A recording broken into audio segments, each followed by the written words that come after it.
Hello lads and ladies, and welcome back for another video. On the channel, we are back with League One content and club specific content. Last week we had a look at Bolton Wanderers and their start to the season. But this week, I think it's time to talk about Lincoln City. Lincoln City, the Cathedral City, and they have started life to League One this season really well. We're going to have a look at their opening 10 games. Can they go all the way? What's been their strong points? What may need to change going forward to keep this up going forward? But if you are new here to the channel, if you're a League One, if you're a football fan, League Two fan, get subscribed. We're trying to hit 20,000 subscribers by the end of the season. Lincoln City, the home of the world's greatest cathedral, some may say. But it's a beautiful city with a great footballing identity and a great player trading model. Now, Lincoln have been in this division for quite a few years now, and they've always competed and they've always been able to trade off players. Last year, it was back to 11th again and 61 points, 16 wins last year.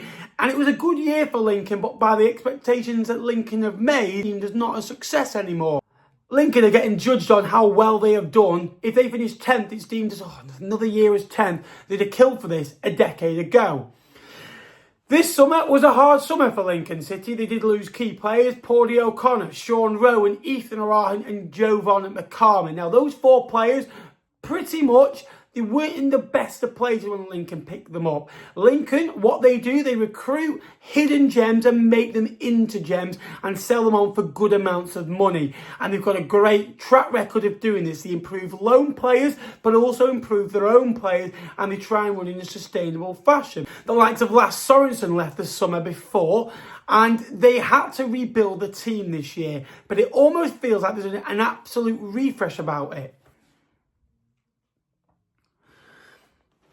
And so far this term, Lincoln City have won 6, drawn 3, lost 1, 21 points on the board. They've got the 3 wins in their last 3, and their only defeat came away at AFC Wimbledon, where they had 10 men for the majority of that game. They scored 17 goals and only conceded 9 goals throughout their 10 games. Only Cardiff City and Stevenage have conceded fewer goals than the Imps. Lincoln have got a really nice blend of youth and experience. When you look through their last starting 11, George Wickens in goal. He's improved, I think, as games have gone on. Last year, there was at times I felt he was a bit shaky, but this year he looks like a proper top-end League One goalkeeper. Tendai Jarigwa has much needed experience at the back, and he's very good going forward, but solid defensively. Adam Reach on the other side is a later signing in the window, but they needed a left back. Riley Towler was playing out there early in the year, quite working as well. Riley Towler being out there, it almost felt like they were overcompensating on the right-hand side. Sonny Bradley and Adam Jackson at the back had much needed experience and good vocal points. But it's Bayliss and McGrandles that I've been really impressed about this year. I think Conor McGrandles in League One has been the most improved player. He's been given more licence to go on and thrive in the absence of Ethan Arahan, who left to go to League One rivals Bolton Wanderers. Conor McGrandles has come on and stepped it up a level. You're not going to get goals, you're not going to get assists, although he has got one this term. You know what you're going to get. You're going to get sideways passes, but he'll tick things along nicely. And when you're winning games of football, he's that type of player that just takes a sting out of things. Ben House and Rob Street have also impressed me. Ben House is technically so well gifted, just maybe doesn't score enough goals at times, but the brace against Luton Town recently impressed me. Freddie Draper also improved, seemed to be getting a couple of goals through his game. The goal at Northampton was something worth of note, and that's the only goal the Cobblers have conceded at Sixfields this year. And when you've got James Collins in a forward line, who in my opinion is one of the best forwards in the division, 4 goals already for that man this year, and he's been an absolute bagsman since joining the Imps this year. I think they've got a stronger squad than they ever have at this level. In other years, they've relied on individual pieces of quality. The likes of a Brennan Johnson, a Morgan Whittaker, an Anthony Scully, a Joe Taylor.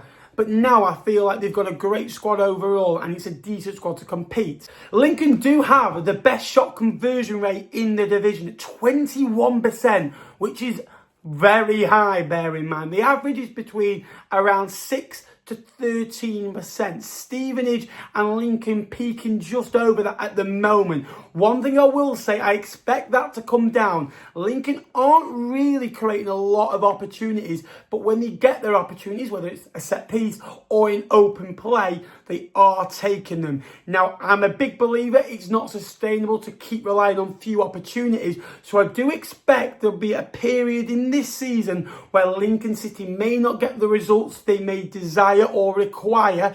I just feel there may be a drop-off if they keep creating the chances. But if their level of chances increase, with the quality in the forward area, Rico Hackett not even mentioned, add on to a Ben House, a Rob Street, a Freddie Draper, a James Collins, a Justin Abiku, Francis Okonkwo. They've got forward options now and plenty to finish off those opportunities. And at the back, they are very solid to keep a clean sheet or just concede one, but you'd always fancy Lincoln City to score one. Northampton and Burton away games to win by both by a 1-0. And they were pretty much games where Lincoln just went there just to drag things out of the opposition and found a way and kept a clean sheet at the other end. But also that win at Peterborough, I think, because of who it was, their record, not winning there at Peterborough for over 19 years now. They needed to get a victory there, and they have. They've beaten a local rival, a rival they've struggled against in recent years, but also in the fashion they did. 3-0, great away following. That has given them some hope. So good, great attacking talent, great to watch, great on the eye. Michael Scabala, 100 games in charge, tactically very well good. Tactically, very well announced. He's very good at what he does. Tactically, he's very good. He's structured. He sets his teams up to be hard to beat. You can see a philosophy there. What they like getting the ball forward. They like getting balls into the box. They like getting balls forward into the front man very quickly. But they're solid at the back. They're well drilled. They're well acquainted to deal with things. I also wanted to get the views of a Lincoln City supporter that watches his football club week in, week out. I wanted a very knowledgeable chat with a Lincoln City supporter, but also he's quite level-headed. Unfortunately, no one was available to take my call, so I got Jake Tong from Here for the Lincoln podcast, but also League One Live co-host Jake Tong. Lincoln City have started on fire, Jake. How's the fans feeling? Very, very excited. I think everyone is excited about really the way results are going. We've played some very good teams and beaten them. We've got good points away at Bolton, a good point against Wigan. The win over Peterborough at the weekend, breaking that 20-year curse. But I think what people are excited about is we have a clear identity, we have a clear philosophy, and the players are executing it very well. And the good thing is we've got depth and we've got quality. The depth is good. They're all coming on and impacting games. The likes of Justin Abiku, Ivan Varfolomei, the record signing is yet to really put his stamp on it, but when he has played, he's looked very good. So, and also it's a combination of the players from last year, stepping up, the likes of Ben House, the likes of Conor McGrandles, because on paper we lost 4 of our 5 best players last season, but the lads that have stepped in have all done really, really well, and we've had some really big performances. So, fan base are very, very happy at this minute in time.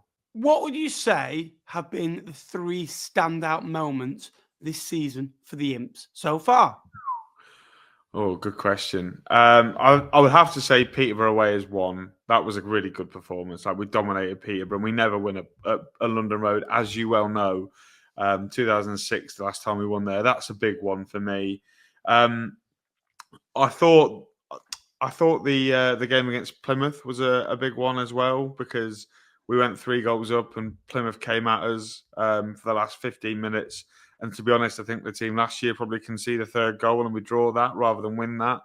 And then I think actually getting a point away at Bolton it's a really big moment as well, because, Bolton,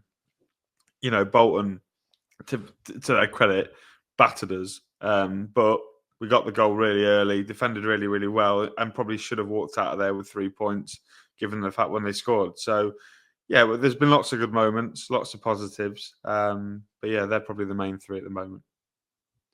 You lost the core of your team when you go through it. You lose Paudie O'Connor, you lose Sean Rowan, you lose Ethan Arahan, and you also lose Jan van McCarmer. You also lose Joe van McCarmer. The summer before, you'd lost Lars Sorensen. So you'd lost basically the core of your squad that has been solid for the last couple of years.